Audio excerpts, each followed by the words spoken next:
What's going on, everybody? Welcome back to the Collective MMA channel for episode 14 of Fight IQ. Today, we're going to be breaking down Season 10, Week 2 of Dana White's Contender Series. We covered Week 1. Last week went really well. We cashed Joe Cropshot plus 300 in the first fight, cashed another dog in the second fight, Tom Pagliarulo, and then I had arbitrage bet the Abe Al-Sagir Eskrega fight, which a lot of people, thought was a wrong decision, and I would tend to agree. But overall, went 4-1 on picks on our show. So we will look to keep that going this week. A little bit more, reasonable matchups this week. There isn't too many crazy favorites. A couple of closely lined fights. So definitely looking forward to breaking these down. Be sure to hit that like, hit that subscribe, and leave me a comment, and let's get right into it. In the first fight of the night, we have Tanner Trembley versus Roman Puga. We got Trembley 7-0 and Puga 5-1. We have Trembley coming in at plus 149 and Puga at minus 170. Note that in this fight, Trembley actually opened as a minus 300 favorite and immediately got steamed the other way, and now he is a plus 149 dog. So in this one, Trembley, he's a pretty good striker. Like, he mixes it up. He likes to pressure, throw some basic combos. He's got some decent power. He likes to cage push, and he's quite good there. He's got some good knees and elbows. He's got a variety of kicks. He tends to throw like a lead leg hook kick quite often, which you don't see too often. He's got pretty good takedown defense, decent takedowns, good ground and pound. He's opportunistic with the back takes, pretty good wrestling and grappling, and he likes to attack subs. And then on the Puga side, like, this dude is a sharp striker, like really clean boxing, works the jab, good combos, mixes up his targets, good power, solid leg kicks. He's got a pretty decent sprawl and takedown defense, especially in the open mat.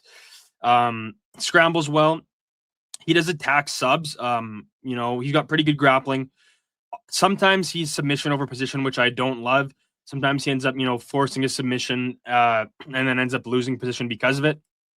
In his last fight, he had, got on top of his opponent, went for a triangle from mount, ended up on his back, and then lost the position. So I don't love that. His decision-making can be questionable in that regard. He does have good ground and pound, and he is willing to play jiu-jitsu off bottom position. So for the pick in this one, I'm going to go with Puga via knockout. He's just going to have a solid edge in the striking here, and if he can keep this on the feet, he should win. Yeah, as I mentioned, he does have questionable fight IQ at times, chasing the submissions, end up losing good position. But if he's smart here, he's going to look to keep this fight on the feet. And Trembley's no slouch, he has some pretty good striking and does well with the cage push and the dirty boxing. And he has a wrestling background, Trembley does, but he doesn't really use it too much offensively and more so defensively, and to end up getting to that cage push position. I don't think Trembley is going to be able to get a knockout on the feet or a submission on the mat. And if Puga comes in with a good game plan and fights smart, I think he should get this one done. I played Puga minus 125. Now, that line's getting up there a little bit. So I don't mind it, or, maybe a live bet could work in this spot. But yeah, as far as the pick, give me Puga and give me Puga by knockout. Next up, we got Mahamed Ali versus Alik Lorenz. We have Ali at 5-1 and Lorenz at 7-2. We have Ali coming in at minus 295 and Lorenz coming in at plus 241. Both of these guys actually lost last season on the Contender Series, got knocked out quickly in the first round. Obviously, I'm sure they both want to come back and have a better performance here. On the Ali side, decent striker, kicks to all levels, push kicks to the knee, pretty good power, not the most defensively sound. And he does have, very solid grappling. He comes from a jiu-jitsu background. He has a good submission arsenal, watching his grappling matches. But he doesn't really use his jiu-jitsu in MMA. At least we haven't seen it up to this point. But I do think he's going to have a solid edge in the grappling in this matchup. And then on the Lorenz side, like, decent striker, kind of more of a plotter. Throw some teeps, throw some low kicks, sticks the jab out there, some basic combos. Kind of on the slower side, I would say. He's also not the most defensively sound. He's got some pretty good grappling, cage push, pretty good ground and pound, and he scrambles. In this one, though, I got to take Ali by finish. I don't know how great Ali is or will be, but I think he's just got more tools in this one, and he's going to have more power as well. And on top of that, also a sizable edge in the grappling if he chooses to use it. I do think the line is a little bit wide, just straight money line. But, I do think he gets it done probably round 1 or early round 2 knockout. So I think the under 1.5 could be worth a look. Or when the props come out tomorrow, also Ali by KO or Ali inside the distance would also be something that I will look to see what the odds are on that. So we will keep on moving. Next up, we have Logan Paxton versus Cristian Perez. We have Paxton at 10-1 and Perez at 14-2. We have Paxton at plus 189 and Perez at minus 225. On the Perez side, he's a pretty good striker, good leg kicks, solid straights, good boxing combos. He works the jab high and low. He's got good grappling as well. Decent top control. He's opportunistic with the back takes. He is position over submission, which is good. Pretty good ground and pound, and he's got pretty good takedowns as well. Then on the Paxton side, he's going to be the decent striker in this one. Decent power, but he'll throw that overhand, but he's mainly looking to strike to get to his grappling. He likes to pressure, get to the cage push. He does throw a lead leg high kick pretty often. He's good with the dirty boxing, and he's got pretty good wrestling as well. So, this is one where on the Perez side, he was also in the Contender Series last year, and he was fighting Manuel Souza, who just fought not too long ago on one of the Fight Night cards, and Perez was able to get him down in round 1, kind of had his way with the grappling. Round 2, same thing, he was able to get him down and have success with the grappling. But then in round 3, he just started to gas, and you could tell he was starting to fade. And eventually just the power and the, output of Souza ended up breaking him, and he kind of had to basically end up quitting in that fight. He just couldn't fight anymore. And, that's interesting, little caveat. And, I know there's some people that are liking Paxton this week because, he's pretty gritty. He's going to look to make this fight dirty, pin him against the cage, maybe go for some takedowns of his own. But, I think Perez finds a way to get this one done. Manuel Souza is better than anybody that Paxton has ever fought. And, Perez, like I said, he was up 2-0 going to round 3 in that fight. If his cardio holds up a bit better or he does a bit better job of managing his gas tank, he wins that fight. And, I think he finds a way to get this one done. I'm going to think finish. And in that Souza fight, as I mentioned, we saw a fair bit of grappling. I think we're going to see more striking in this one, or at least, more of a well-rounded approach. Paxton, being the wrestler, hasn't fought great competition. And if Perez can keep this on the feet and or grappling on his terms, I think he's going to find a way to finish this fight either by TKO or submission. So we will keep on moving. Next up, we have Douglas Rodrigues versus Trent Miller. We have Rodrigues at 6-1 and Miller at 9-3. Miller was also on the Contender Series not too long ago. And you know what? And I'll talk about the odds too. Rodrigues at minus 350 and Miller's at plus 280. In this one, Rodrigues, he's a pretty good striker, a variety of kicks, long straights. He's athletic, good combos, pretty good power. He can be low volume at times, but when he does, actually go for it and throw, I definitely do like that. Decent takedown defense. He can get stuck against the cage, which could be a problem and has been somewhat of a problem for him. He does work back to his feet if he's taken down.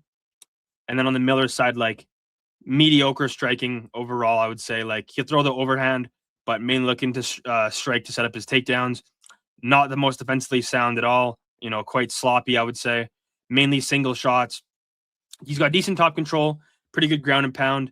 decent wrestling, scrambles, and some takedowns.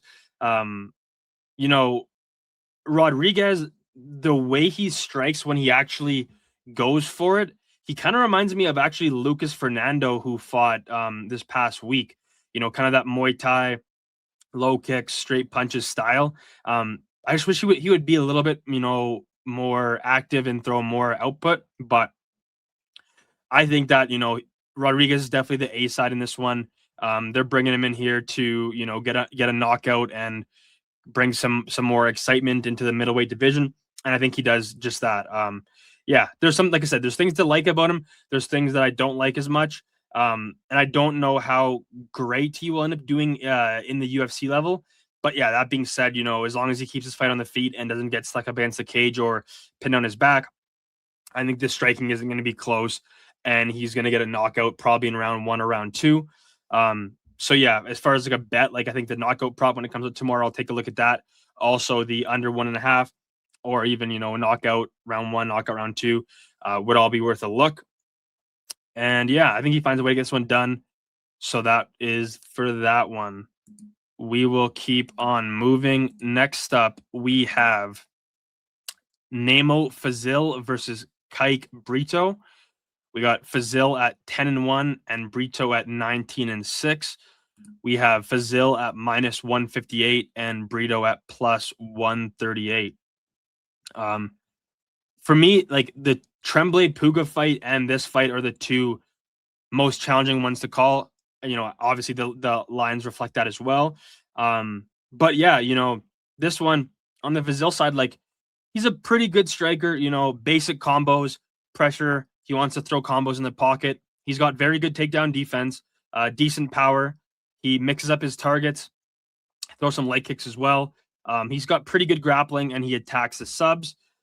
On the Brito side, like he is a good striker, you know, kicks to all levels, mixes up his targets and strikes, dynamic attack. He likes to spin a lot with the back fists and kicks, which I don't love that, you know, but he's got some decent power, decent grappling as well. He's a black belt. He's a back taker. He's got decent takedowns, and he's got good ground and pound. This one is kind of binary in my eyes. Like, you know, I kind of think it's either Brito knocks him out early, or if he doesn't, Fazil ends up taking over and either gets a late finish or a decision. And that's kind of the way I'm leaning, that Fazil, you know, gets a late finish or a decision. I think he's going to have more pathways to win here, and Brito likely needs an early knockout, which he could get. You know, that is possible. Fazil is quite durable, though, and likes to make it a dirty fight, trade in the pocket. You know, Fazil is a bit on the slower side and throws a lot of looping punches, which again could open him up to being countered potentially. You know, I think Fazil is going to be the one pressuring Brito in this one, and Brito is going to be kind of on the back foot, you know, looking for that counter shot. But you know, if Fazil isn't having success with the striking and he ends up getting backed up, this could be a rough fight for him. You know, I'm not a fan of Fazil's antics. Like, he likes to taunt and he'll be getting hit and then he'll be like waving guys on. Don't like that at all. There's another fight where he knocked a guy down and basically just put his hands up in the air, sort of thing, and just was kind of like taunting the guy and just let him get back up. And I don't really like that, you know. I don't know if either of these guys will end up having that much success in the UFC. You know, so yeah, it's an interesting fight. I think the over 1.5 when that comes out tomorrow could be worth a look. And I think Brito comes out hot, and there's a good chance he wins round 1. So I think this could be a good live betting opportunity for Fazil. You know, if Brito comes out and he's kind of looking like the better striker, landing the better shots, I think we could probably get, you know, a plus money number on Fazil, or at least a better price on Fazil. So I think that could be worth a look. I don't mind Fazil. You know, pre-fight, I'm seeing -150 on some sites. I don't mind that. But yeah, I'm going to take Fazil by late finish or decision for this one. So that does it for episode 14 of Fight IQ. Yeah, Contender Series going down tomorrow, Tuesday, August 17th. So definitely stay tuned. Oh, sorry, Tuesday, August 18th, rather. So yeah, definitely stay tuned for that. I think it's going to be a very exciting episode. A lot of entertaining fights, back and forth fights. I think there's going to be a lot of fireworks going on tomorrow's episode. So definitely check out that. Be sure to hit that like, hit that subscribe, leave me a comment. Let me know what you guys think about this card, and we will catch you guys in the next one.